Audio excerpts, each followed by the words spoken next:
When it comes to making a film about Elvis Presley, a singer who's known around the world, it's difficult to find a new way to tell his life story. The Tupelo, Mississippi born icon is no stranger to the biopic. 2 years after he died, a made for TV movie starring Kurt Russell and directed by John Carpenter. And in 2005, Irish actor Jonathan Rhys Meyers played him in a TV miniseries called Elvis The Early Years.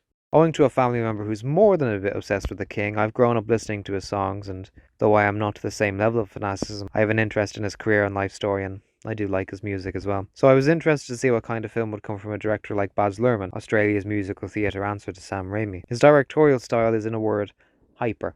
Depending on your own taste, you might climb aboard the roller coaster ride or feel like Rick Moranis at ludicrous speed. My brains are going into my feet! For someone like Elvis, though, I think it's exactly the right fit. Far too many films these days, and the biopics in particular, are a bit paint by numbers. Bohemian Rhapsody, for instance, tries to hide the clearly troubled production with gimmicks, and is also a bit too clean. But Rocketman uses the trappings of a modern musical to contrast the darkness of Elton John's life and fame. Elvis goes in a similar direction, but not a carbon copy of the one that Dexter Fletcher chose. Rather than strive to do the usual non-linear biopic that you see, Luhrmann and the writers embrace the nature of film and create something very energetic. Historical accuracy is not in its remit, but nevertheless it manages to get across the essentials of who this famous person was. Many core elements are retained, like Elvis being a transgressive figure, joining the army, losing his mother, his 1968 comeback special, and his unfortunate decline.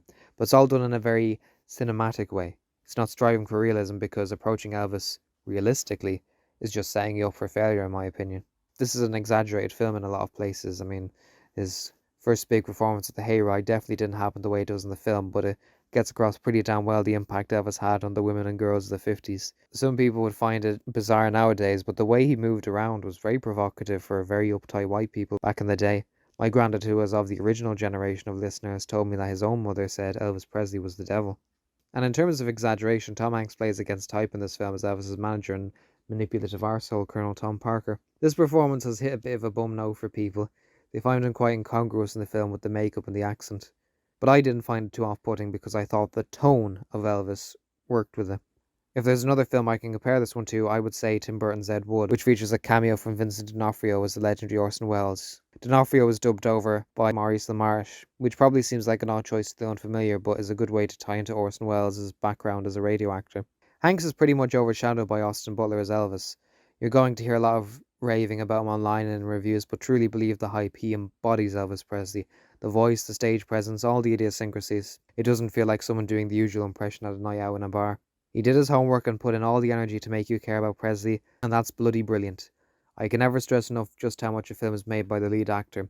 If you don't have the right person for the job, it can really sink your film, but thankfully Butler is absolutely right for it, and I hope he does really well in the future. So ultimately, I'd recommend Elvis. If you loved Moulin Rouge, Romeo and Juliet, or Romeo plus Juliet, and The Great Gatsby, you're probably going to see this regardless of what some fella from Dublin thinks, but rest assured that it's a visually rich film. A lot of creative transitions, recreations of iconic events, and you certainly won't find any other film that has Doja Cat, Eminem, and CeeLo Green on the soundtrack. Baz, you mad fecker. You might be a bit worried when it starts off with Colonel Tom, but Presley's thunder isn't stolen at all, and he remains the focus in his own film. It's a 9 out of 10. Quick as a vulture taking care of business, but never at the expense of its soul. Enough said.